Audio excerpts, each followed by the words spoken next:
And good morning, everybody. It's Friday. Welcome to a special food safety chat. My name is Bryan Armentrout with the Food Safety Foundation. I'm very pleased to welcome back our friend Jose Sabal from Sabal Food Safety Consulting. How you doing today, Jose? I'm wonderful, Brian. And oh my goodness, I really miss being in your show because this is just amazing. And I have so much fun every time that we get together and do this that you have no idea. Well, I mean, yeah, you've been super busy, so I'm glad to have you back on. So why don't you what type of things have you been working on? What can you let people know? Several things. I have been teaching classes like crazy lately. That's something that, of course, is going to be part of the topic today. Mhm. Real differences between the regulations and, for example, the SQF code. Yeah. Um, but other experiences, Brian. It's also I was supporting a company. They were going through their SQF audit, and the auditor linked five nonconformities, three and two into two major nonconformities. Hmm. And if you actually read what was written against those items, which, by the way, I agree with the auditor, there was a failure. Hmm. The problem is that the way that the auditor focused on that was not the right thing. And no matter if the document control or not states the way that the documents are going to be maintained or not, grouping the nonconformities is not right. Yeah. So that was a great lesson, that one. Mhm. And Yeah, and that's a great teaser because yeah, that's something we're going to be talking about on the call today. Is I've been attending and getting people ready for SQF version 9 audits too, and so I got some tips as well. And by the way, everybody, if you are thinking about taking a class, your FS, your FSMA classes, so your preventive control qualified individual, foreign supplier verification, these type of things, Jose is an amazing teacher, right? The energy you see in these chats is how he is in the class, and his students love him. So if you're going to take a class, take it with Jose. okay, and if you're going to do that, send me an email and I can look in the calendar when I'm having, I'm going to be teaching the class that you want, and I'll let you know who's the uh, sponsor for that class so you can register. Thank you, Absolutely. Brian. Oh no, thank you. I mean, yeah. So I mean, I don't think I ever saw for reviews from students for your classes where you didn't get a 5-star from people. I mean, they just love you. So let's see, everybody. One of the things we'd like to do here on the Food Safety Chat. So of course, we talk about all things food safety, and we discuss it. So this isn't a presentation. This is a discussion between myself and Jose and you. And so for the topics, we want to interact. So put your comments in the comment section. We'll answer those as soon as we see them and work them into the conversation when it's correct. If we don't quite understand, we'll say we don't understand, and we'll get some more information from you. So one of the things we like to do as well here at the beginning is settle in and drink our coffee, and also find out where people around the world are joining us from, because it's always amazing all around the world for this chat. So I am in Loveland, Colorado, USA, which is north of Denver, where fall Jose has arrived. It's beautiful, beautiful weather. So my maple trees out front are a pretty red, and it's like you open the windows at night and it's 50 degrees and you sleep really nice in your blankets, and it's 70 during the day, and it's just my favorite time. It's kind of cold already. Remember that here in Florida, Brian, anything below 70 is already freezing. Mhm. True. People in parkas and you name it. Yep. So to do a meme about what you just said, okay, so here in Southeast Florida, the wonderful weather about 2, 3 p.m. is close to the 90s, and we have 80% humidity. And in the morning, it's a wonderful 88 degrees with 90% humidity. No, no, thank you. No, thank you. Austin is joining us this morning. Good morning, Austin. Thiago, good morning again from New Jersey. He joined us last week, so great to see you back. Hope you're finding value in this. Lance is in Northern California, another beautiful area. I love Oh, visiting yes. there. Very nice. So one of the things, and Jose, this hasn't changed with me since we last spoke, is I always want to jump into our topic, and so I always forget Oh, I have that We have here our drink. So everybody, right next to me. please join us. And so Jose, I love it. I love your flower cup with your tea. That's so awesome. And I have, of course, my coffee. So everybody, please join us for our ritual sip here.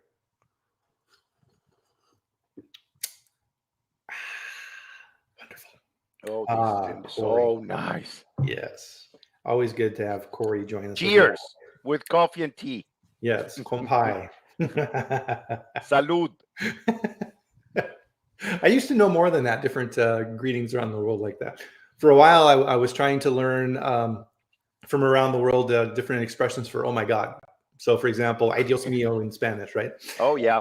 In so like in Eastern European, I think it was like Romanian type language. It's "o Bože mili." Oh my goodness. So you get extra bonus material here on the Food Safety Chat, right? So if you want to surprise somebody, say if you want to say "oh my God," say "oh Bože mili," and then they'll freak out because they'll think you speak that.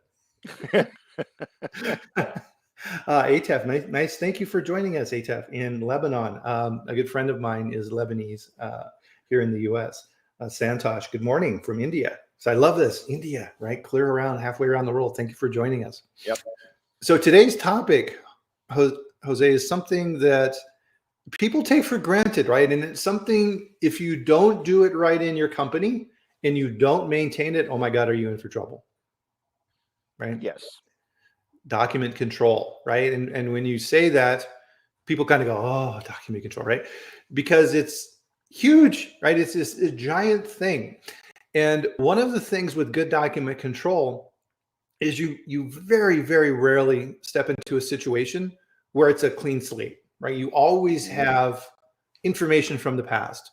So previous quality people and other documentation, operations people, what have you.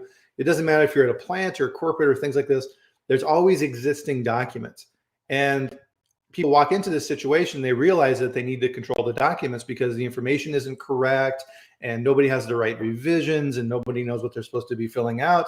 And they're just like, oh my God, how do I even begin? Right. And it's always such a thing. So we wanted to kind of give some tips on that. And at the end, as bonus, as we were kind of teasing here at the beginning, is what we're seeing in audits out there now that version 9 is out and auditors are running around doing their thing. What are auditors looking for these type of things? So stay tuned for that. Okay, good point. So let's jump in. Document control. Okay, so Bryan, document control. I'm going to start with engineering and systems. Okay, I'm going to start from looking at the forest and not the trees. Okay. In ISO, when you look at the definition of systems, it says interacting and interrelated elements. Okay. Okay. So basically, and this is an example that I was using during the FSBP class that I was teaching on Tuesday and Wednesday. Let me give you an example so you better understand the definition of systems. The food defense program, which is one element of the food safety system, says that you need to do whatever it takes in order to prevent access from people to certain areas of the facility. And I'm going to say that let's imagine that there is a company, a building, that there is a door that goes from the production area to the outside. Okay. If I install a gate or a fence there, I will be preventing people from going from one area to the other one. I mean, crossing the door, crossing the opening.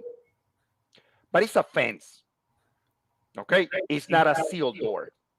So am I achieving the intent in the food defense? Yes, I am. Now look at this. Now I'm going to check the effectiveness of another element, pest control.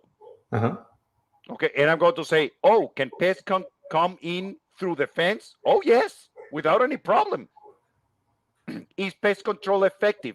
No, because the interaction between those two elements is not making both of them effective. And I'm going to add one more, cleaning and sanitation. If it rains outside, it's going to rain inside the facility. And dust is coming in and leaves and whatever is blowing outside. So is a cleaning and sanitation effective in a system? No, because there are two elements that are not working together with the third one. Okay, so now look at this.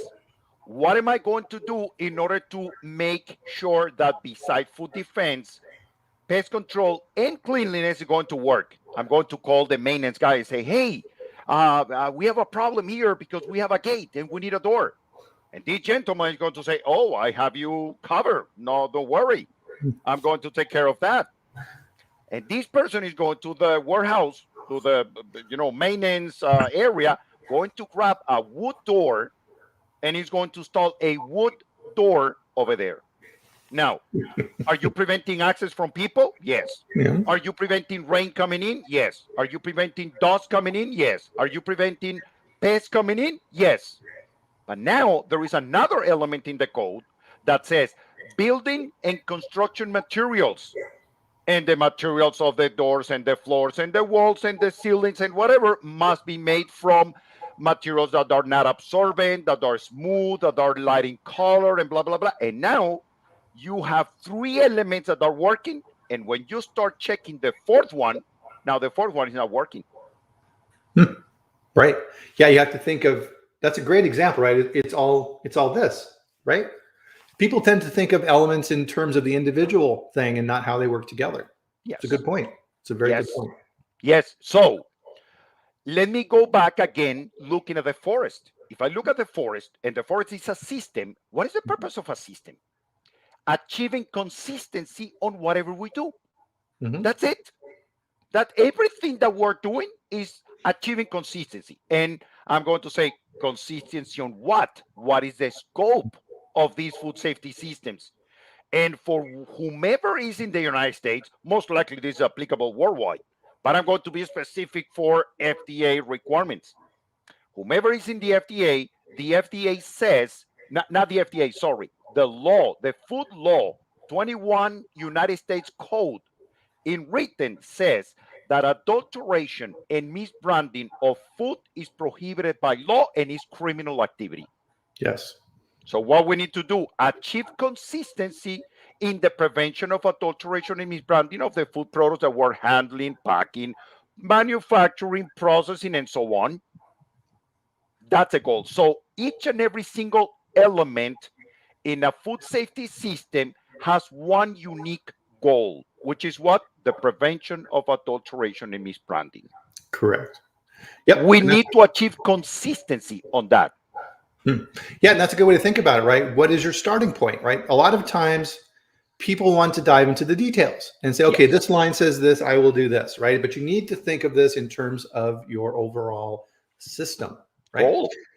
And part of this is, and I'll build upon what you were just saying, is it's implicit in what you're talking about, is what system am I following? Am I following the regulations from FDA? Am I following the requirements for SQF? Am I following the requirements for OSHA? Right? There's all of these different rules that you need to understand, and then you need to build your systems for those. Too often in document control systems, Jose, people are like, oh, we have a document system, let's just throw everything in there. No. No.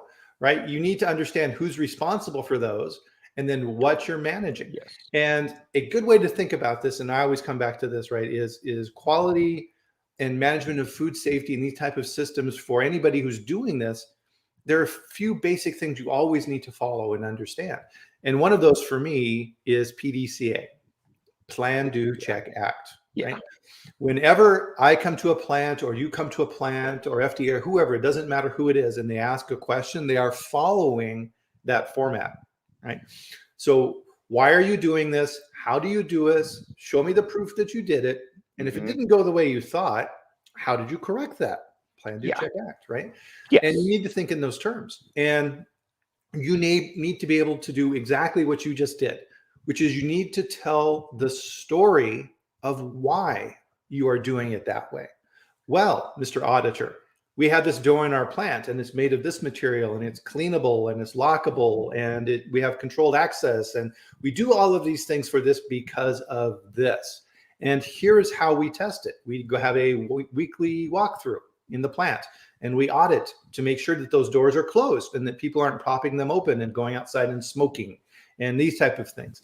And that is how we make sure the system is working. Great. Can I see evidence that you did this? Yes. That's everything. Yes. Yes. So why I'm telling this story is because let's say that we are going to be manufacturing whatever. I'm going to say cookies for now, Bryan. So let's say we're going to be manufacturing cookies. Is it possible that if we are a very small facility and we have no documentation at all, zero, not record, nothing, but we are the owners of the formula, we are bakers, we know how to do things, and we are whatever, 3 people. Mhm. Really? Do you think that we're going to need documentation for something that we have been doing for 20 years and it runs in our family? No. And the cookies are going to be about the same. Uh-huh.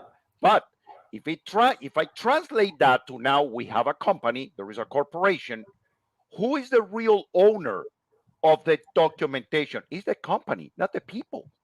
Right. Why? Because right now you might be training me, Jose, this is the way that we mix the dough for the cookies.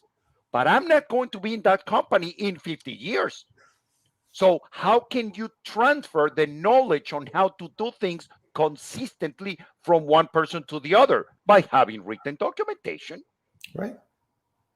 Absolutely. So part of good quality systems is you're not building for now, right? You're building for what your company will be, right? Yes. And you need these things before you actually need them, because once you get to that point, to your example, Jose, if your cookie company is successful and now your 3 people go to 10 and go to 30, and everybody is operating on tribal word of mouth knowledge, oh boy, you're in for trouble. Oh yeah. Actually, if I go back, and this is a statistic that I searched a few years ago, so the information could not be current, Bryan. But as a general approach, every 4.3 years, people leave a job. Yeah. Oh my goodness. Very disrupting for the consistency of a system. So let's make sure that we have the right documentation. Yep. I started at a company a number of years ago, and as I was going in this company, I was doing orientation, right? So you go and you meet with the vice president of operations, and you meet with the head of procurement, right? And everybody gets to know you. And I met with the CFO, and he was an interesting character. And he's sitting in his desk, and he kind of leans back, and he goes, "Bryan, our company's a river." And I kind of look at him kind of like this, and he goes, "Let me explain.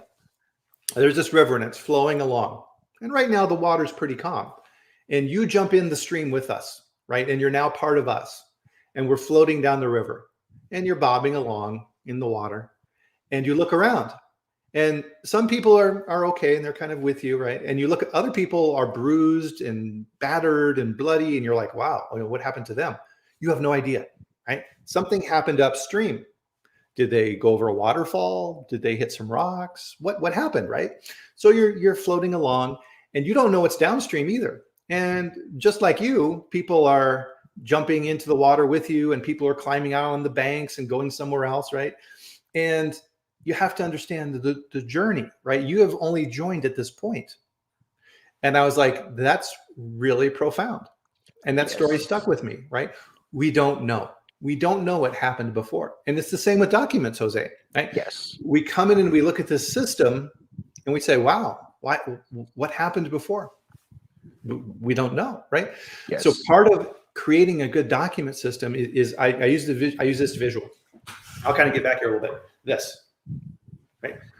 You have to gather everything up so you know, and you can look around and see.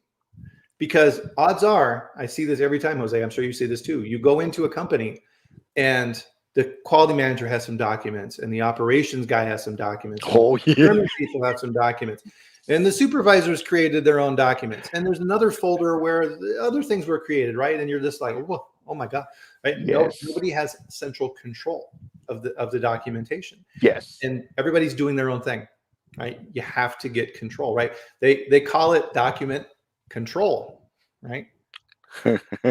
Document and control. Yes, you have to control, right? Oh, I have And some stories about that too. oh, Yeah. right. And so part of this then, right, is once you, and this process takes a while because things will just continue to bubble up, right? You'll ask questions and oh yeah, and the other things will come up and you start gathering all these things. And then, and this is to your point, Jose, you have to understand documents in a hierarchy. Why are we doing the things that we do? And you need to pick up a document and say, okay, what does this document address? This document addresses GMPs. Ah, okay, good.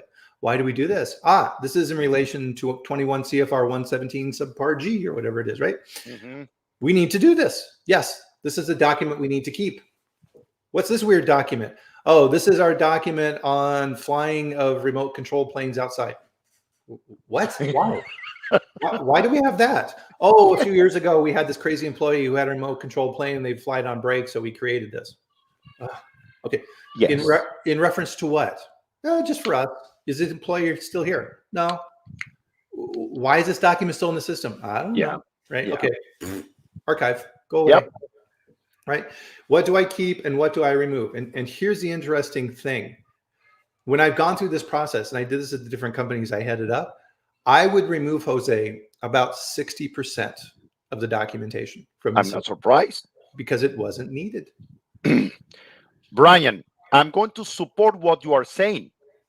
Check the records that companies are keeping, and you're going to find duplication. Same information that is recorded in several records. Why people do that?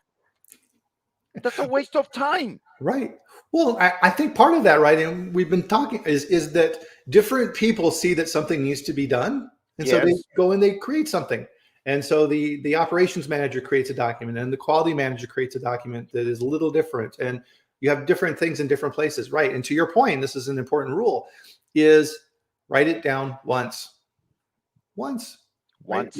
If you have it in more than one place, you're wasting your time. And not only wasting time, Bryan, let me use an example, a very good example about this. I was doing an audit and I was going through a CCP and I say, okay, so this is your critical control point form template. And they show me all the, and I was checking the criteria and the procedure and I said, do you have another written procedure for this? Because it's in a form. Do you have a written procedure? Oh, yes, Jose, we have a written procedure for the monitoring. Can I see it? And now, because that is duplication, if you put one right next to the other, they don't say the same thing. Are you going to achieve consistency that way? No. No, right? So Austin has a question for us. This is a good question. Who should manage all these documents, Jose? Okay, so that's a very good question, Austin. And look at this. What I'm going to do is start reading from ISO 9000. Because no matter what, people might be following BRC or FSSC or SQF or IFS or whatever they wish. All of those standards, even though that they're focused on food, they are intended to be systems. So now the basis for any fundamental definition in systems, we need to go back to the source, which is ISO. You know, if I go to ISO and I have that document in front of me right now, it's a document that I kind of revised for a client of mine that I'm working with, going through a bad experience in an audit. The definition of a document, it says information and the medium in which it is contained. So procedures and policies and work instructions and forms and records, all of those are documents. And documentation is a set of documents.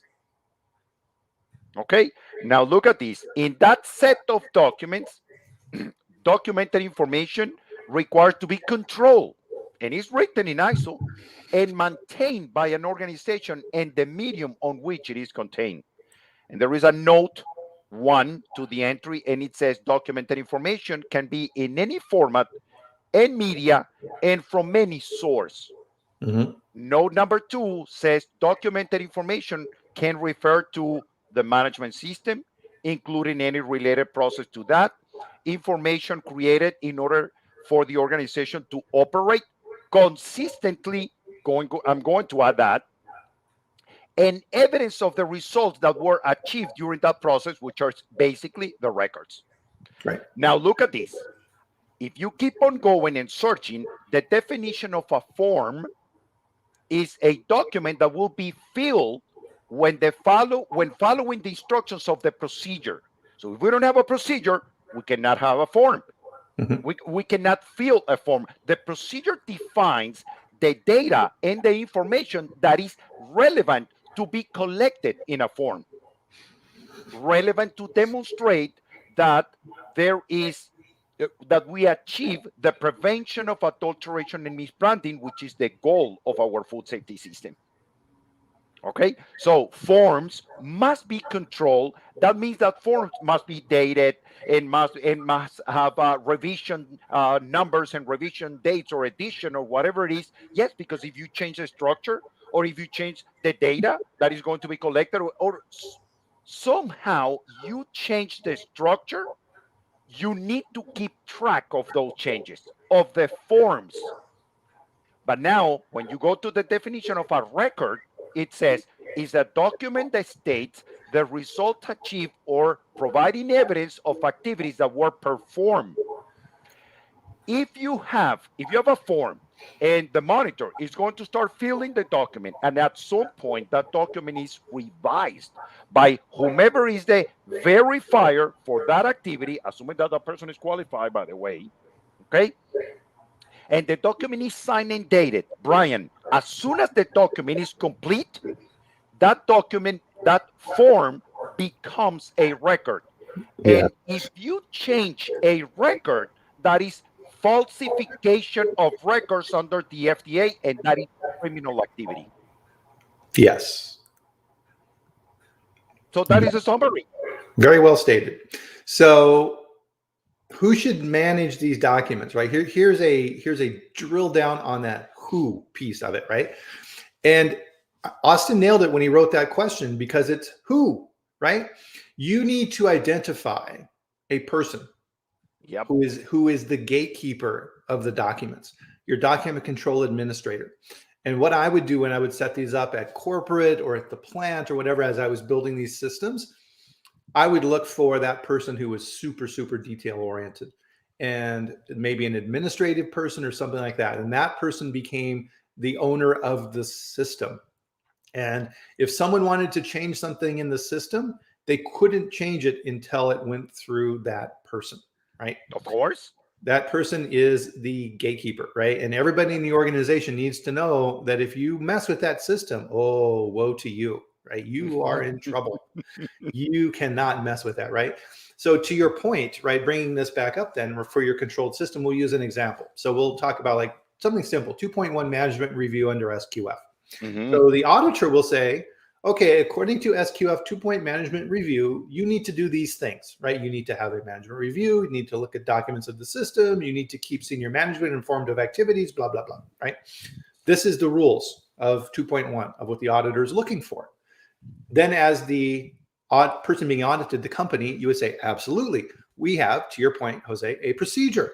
Here is our procedure on how we do the management review. And the auditor says, yes, let me look at that. And then you read through it and the auditor says, okay, who's responsible for this? Who are the attendees? How often do you do it? All the steps associated with management review. And then the auditor will say, okay, well, how do you record the activity of the meeting? We have a recording form that we fill out, and we have a checklist. So we go over our quality results, and we go over complaints, and we go over the quality budget, and we look at trends for pest control, everything that you would include in this. And then the auditor, to your point, right, to bring this around full circle, will say, I would like to see a record of your last management review. So you say, yes, here is the form we filled out from this recording form. Here is the record of the last audit. Great. Okay, I see the CEO is in attendance, and the quality director, and the operations manager. And here's the things that you went over. Yes, here's all the different things. Great. Next topic, right? Yeah. Now, to your point, if I was getting ready for the audit, right, and I looked at the management review form and I saw that it wasn't done correctly, and I start changing information on that form, that's fraud. Yes. That's fraud. Yes. Yeah, that cannot be changed. No. Once it's done, it's done. Once it's filled out. Yep. Yep. Yep. And most likely, Bryan, most likely, look at this. Because if we go to the little details, now I'm watching not even the tree, I'm watching a leaf of the tree in a branch or something like that. The document is being filled. The form is being filled. Let me use the right words. Yes. The form is being filled by the monitor. The monitor made some mistake. And when writing the temperature was 38 and the guy put whatever, 48. Oh, I made a mistake. The document has not been revised yet. So it is okay to put that line, put the new number, put your initials, and that is a good correction. But at some point, there will be verification of that information in that record. And once that person checks the document and signs and dates that document cannot be touched anymore. Right. And let me ask you about this then. I have this in my desk just for this purpose. What about this stuff? Oops. Oh, I made a mistake. Oh, I'm going to get this out and go and cover that. Can I do that? Yeah, that's right. Okay. So, no, don't use whiteout ever. Do not. So look at this, Bryan. Once we fully understand what is a procedure, what is a work instruction, what is a form, what is a record, what we can do, what we cannot do. And I'm going back to the problem that this company had that I'm helping right now.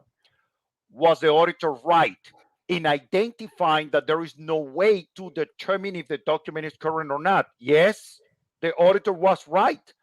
Yeah. But you cannot join the lack of evidence that, for example, the approved suppliers was current and the lack of evidence that the register of ingredients and raw materials is current. And you cannot group those two and say, oh, people are not maintaining these documents, updated and make that a major nonconformity. That is not right. No, I agree. That is not right. Yep. So let's see. In the comments here, Bryan Ravitch has a couple of comments. And so Bryan is former FDA and he's an expert, right? So when Bryan writes comments, I always listen. Important topic during an FDA PC, preventive control inspection. Investigator, right? So that's the FDA person, is looking at two things: procedural documentation and implementation, right? Exactly what we're talking about. PDCA. What do you do? Show me that you did it and show me the proof that you did it to what you said. Yes. Right? Yep. Missouri, right? Show me you did it. Right. We see this time and time again. And you see this in FDA presentations, right? So Sharon Mail, who does a lot of talking with FDA at presentations and conferences, if you don't document it, it didn't happen. Yeah. Right? And that traces back, Jose, exactly to ISO. Bryan, and going back to the Bryan Ravitch comments, okay? Look at this. When you build a system, there is a documentation portion and there is an implementation portion. Like he's stating that there, and I'm okay because it's not just about FDA. And a GFSI auditor is going to be looking exactly the same because at that point, FDA and GFSI are going to be auditing, and the process of auditing is exactly the same no matter what you are auditing.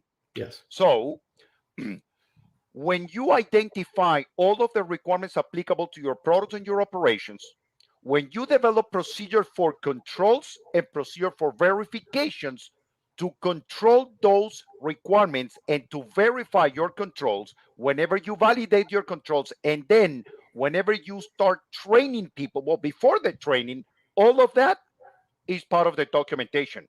Including the validation of the controls is part of the documentation, because by the time that you start training people, which is when you start implementing, if your procedures, your control procedures are not valid, you're going to be training people on something that is not going to achieve the goal, which is what? Prevention of adulteration and misbranding of the products. Right. Yeah. You can be verifying the wrong thing. Yes. You could be ending up verifying something that is wrong. Yep, you're going through the list and saying, yep, that's wrong. Yep, that's wrong. Yep, that's wrong. Yep. See, Brian had another comment here as well. Implementation consists of current observation and processing and through past documentation. Yes. FDA will ask for at least 5 specific days of documents to review. Document management is key, right? Is key. Right. So with FDA, right, it's unannounced, right? You don't know when they're coming. So you don't have a chance to prepare. But if you're doing like, let's say like a GFSI type auditors, things like that, and it's set up and it's a scheduled audit, not an unannounced, right? It's like, okay, I'll make sure my records look pretty for the auditor. That's why auditors always ask for multiple days. It's like, okay, I would like to see records from this week, last week, and some records from last month. Yep. Totally right. Yep, that's how it goes. So look at these, Brian, because now after somehow defining what is documentation, what is documented information, and what is a procedure, and what is a form, and what is a record, and so on. Mhm. Okay, let's go a little bit through the details, and let's dive a little bit in the, I'm going to say, the natural consequence of not having this documentation right. Yeah. So right now I'm looking at the regulation. In the regulation, and I'm going now to 117.1, okay, the preventing control for human food. There is something there that basically struck me. And I'm going to say basically a year and a half ago or so, and it's the first sentence on how the regulation starts. And it says the criteria and the definitions in this part apply to determine if the food that you are manufacturing is adulterated. That's how it starts. So our goal in defining the prevention of adulteration with branding is applicable to SQF, to BRC, to FSSC, to AFS, Global Gap, and whatever you wish to follow. Yep. It's It doesn't matter.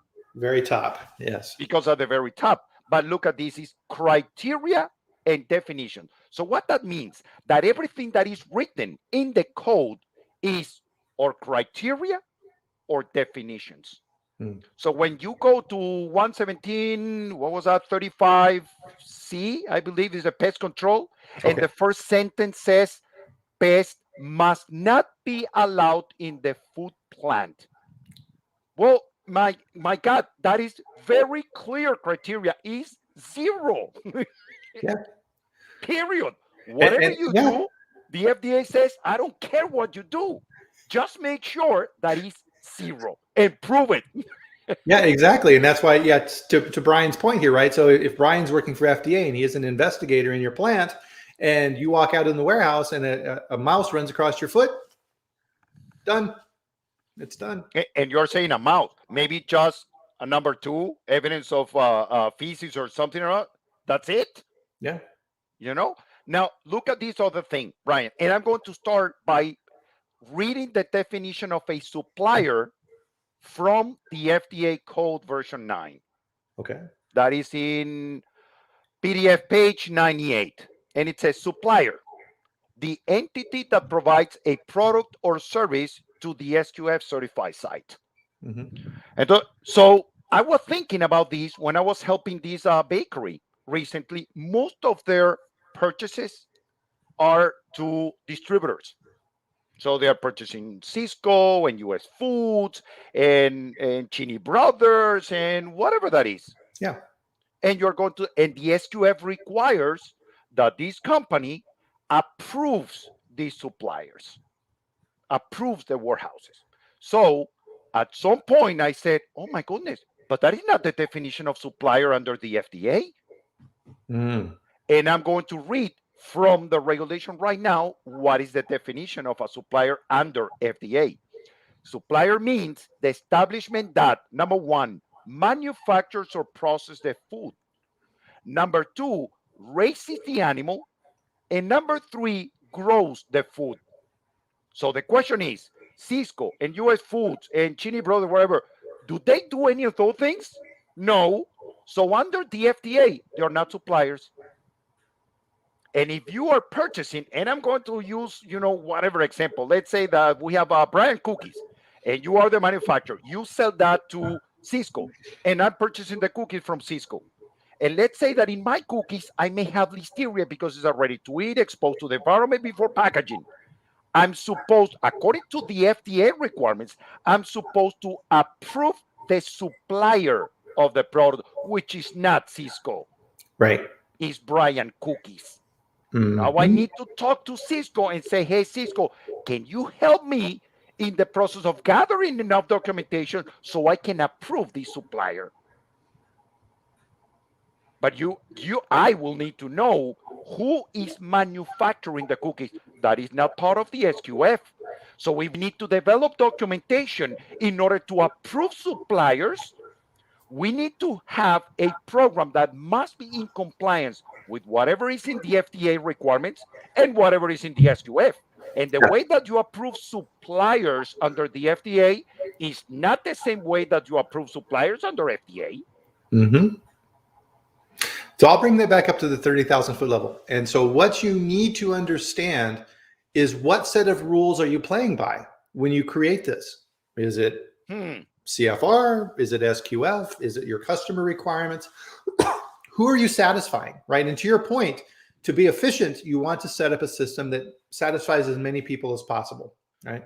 Bryan, Yeah. satisfying whatever are the requirements applicable to your product and your process from the mandatory side of the business and from the regulatory and from the voluntary side of the business, including the code that you're following, maybe kosher, halal, organic, gluten free, and all of the requirements of your clients.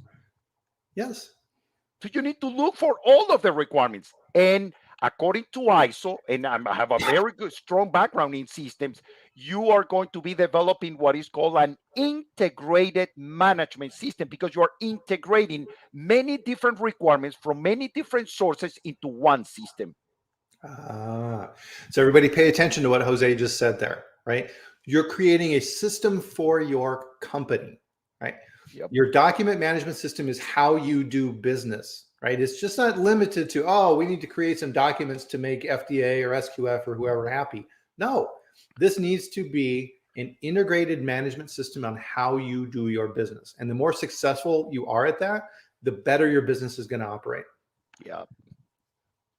The more consistency you are going to achieve in your products in sending those products out without being adulterated or misbranded, because that is going to become a prohibited act in the food law in the United States. Most likely it's going to be the same in any other country in the world, but at Mhm. least I can tell exactly from law and regulations here. Yep, absolutely. So, excuse me. It's one thing with coughing, right? When you're doing a talk like this, if you try and not cough, it makes it worse. You know, it's like, oh, okay, fine, I'll just get through it. So part of this, in Jose, and the way I think about documents is a hierarchy. So you have at the top your rules of the game. Who am I trying to satisfy, and what do they want me to do? Yes. Then, how do I create the policies, procedures, work instructions, and recording forms to satisfy that requirement? And then, how do I store the documents and all these type of things? You need to understand that, and you should be able to. I'm looking for a piece of paper, right? You should be able to pick up anything, right, and say, I have a recording form. Why? Why am I doing this? This is to support this work instruction. Why am I doing this? That is to satisfy this requirement. Yeah. If you can't do those linkages, why are you doing it? Yep. Yep. That's it. You're done. So going to Brian's Ravage comment, what I can say, even though that in very simple operations, basically you actually do not need a written procedure. Hey, sweep the floor, something like that. Well, as long as you barely know how to do that, well, okay. But whenever an activity requires many important steps in order to achieve certain goals, oh, it must be written, Brian. Yes. I was teaching an internal training for a food company here. It's a client of mine. And I say, guys, how do you wash your hands? And they were saying, well, we go to, the hand washing station. And when they were explaining me the issue, I said, okay, and why you do this and why you do that and what is missing here? Do you wash the back of your hand? Do you wash in between your fingers? Do you wash the tips of the fingers? Do you wash here and asking them, are you? No. And I say, and how do you know that you're washing your hands for 20 seconds? Oh, because we're using this rule of, singing happy Happy birthday or birthday twice. And that's how, okay, so look at this. I'm going to wash my hands for 20 seconds. And I'm going to put a little bit of soap here. And I'm going to do this for 20 seconds. At the end of the 20 seconds, I'm going to verify the effectiveness of my hand washing. And I'm going to swab my hand here. What is going to be the outcome of the swab? Oh, your palms are extremely clean. Yes, swab here and swab here and swab here and swab here, and you're not going to get the same result. Why? Because it was not rubbed, it was not clean. right? So if you allow people to follow, hey, go and wash your hand, washing hands for every person has a different meaning. If you want to achieve consistency, we're supposed to have a written procedure. We're supposed to go through the process of teaching with the written procedure on the hands of those that are being trained, and then having them performing that activity in front of us, which are they, according to the FDA, supervisory personnel watching if the people that is working under our control are doing the things right. Okay, Hmm. but that is very simple. Yes. So in closing, then I'll bring this kind of back up, right? So one of the things that when I'm helping to create systems like this under document management is you need to be able to tell your story.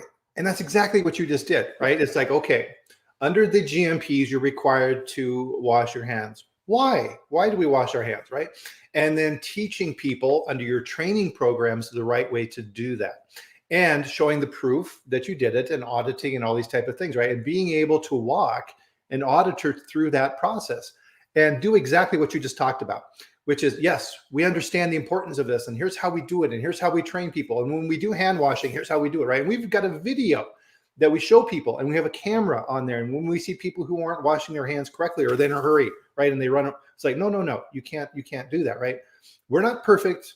Nobody expects perfection, but here is how we manage and improve over time to make that better. And if you can do that, that's going to make any auditor happy. Actually, Brian, there is someone I cannot see names. It says LinkedIn user. It Yeah. says companies can get the COAs and the COCs from distributors such as Cisco and keep them on record to satisfy the part of the food safety plan. No, be careful. That is not what is required, because if the product that you are bringing in may contain a hazard, and I'm citing the law, I just teach the FSBP class 2 days ago. If you are bringing in a, look at this, I'm going to use a very precise example. Flour. We Mhm. import flour. We purchase flour. Okay. Flour, let me go through the hazard analysis of the flour. Is it possible that we may have E. coli and eventually the toxin of the E. coli? Is it possible we may have some mycotoxins in flour? Yes, it is possible.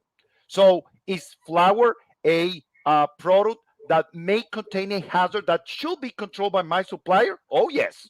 Mhm. So, at that point, according to the hazard analysis, we are supposed to approve the supplier. What is the definition of the supplier? The one that manufactures, which the mill is the manufacturer under definition. So we need to approve the mill. If you buy the flour from Cisco, you need to approve the supplier, which is the mill that produced that product. And a COA is not sufficient. A COA most likely is going to be part of the verification of the supplier, but building a program and approving the supplier according to the FDA, which is not the same process as FDA, because you need to go to the is the check the good performance of the supplier against the regulation. That is not the way that you approve suppliers in SQF. So it's 100% different. Mhm. Yep. No, I agree. I agree. So yeah, so in that example, if you were going through Cisco, you would have to say, okay, Cisco, I approve buying flour from you from these suppliers because I have approved those suppliers. Right. So Henry's Mill in Springfield, Missouri, and blah blah blah. Right. Cisco just can't send you anything. Well, at that point, the companies are going to have a big problem, because under FDA, you can only approve a supplier as defined in the regulation, not as defined by the SQF. Yep. I agree. So as we can tell, right, Document control, it's super, super important, right? That's when I go into a company, I start working with them. This is where I always start. Always, always, always, right? Yeah. If you get too far down in the details and you're not looking at, to your analogy, Jose, which is perfect, right? You need to look at the forest and say, what is the system we're using? And what is this system meant to satisfy? What rules are we playing by within this system? You're going to be lost. You're going to flounder, and it's not going to be a good system. And things are going to get through the cracks. So you can't do that. Couple of shameless plugs here as we close out. One of the things, guys, that I've set up, if you like these type of conversations, I have created a group on a platform called Locals, which is kind of like Facebook or something like that. It's like specific groups with members where you can talk about food safety and things like this. So I'll put the link in here for the Locals group. So you can go and you can sign up for this. It's free, right? So I put information in there and recalls and other things like this so you can keep up to date. Also, Jose, next week, I am speaking at the Trace Gains conference, their next conference. And I am speaking on crisis management and strategy and what you need to be doing to get ready for these type of things. So if you want to sign up for that conference and see that presentation, I think I'm speaking on Wednesday. It's a 2-day conference, Wednesday, Thursday. I'd love to have you attend and get some information on that side as well too. So I'm going to copy that link right away into my browser. Got it. I got it. Bryan, thank you. Yes, I'm going to check on that. Perfect. Thank you. Any closing thoughts, Jose? Bryan, documentation is key. If we don't have documentation, you will never achieve consistency, period. Yep. If it wasn't documented, it didn't happen. Perfect. Yes. Perfect way to end. So everybody, fantastic comments. Thank you. Right. We really, really appreciate that. That makes us enjoyable. That's what makes us fun. And we love sharing our information because food safety is collaborative and it's something that we're all working on together. And the more that we know and the more we understand these things, the better it's going to be for everyone. So again, my name is Bryan Armentrout with the Food Safety Foundation Food Leadership Group and Jose Sabal with sabalfoodsafetyconsulting.com. If you have additional questions, of course, our emails are on here. We would love to talk with you. We would love to help. So if there's anything we can do, we'd love to. We will be back here for the next food safety chat every Friday, right? So it's every Friday at 8 a.m. Mountain, my time, 10 a.m. Eastern, Jose's time. And we'll talk about the next food safety topic. So we hope to see everybody here next week. Have a great weekend, everyone. Bye-bye. Thanks. Thank you. Bye, Bryan. Bye.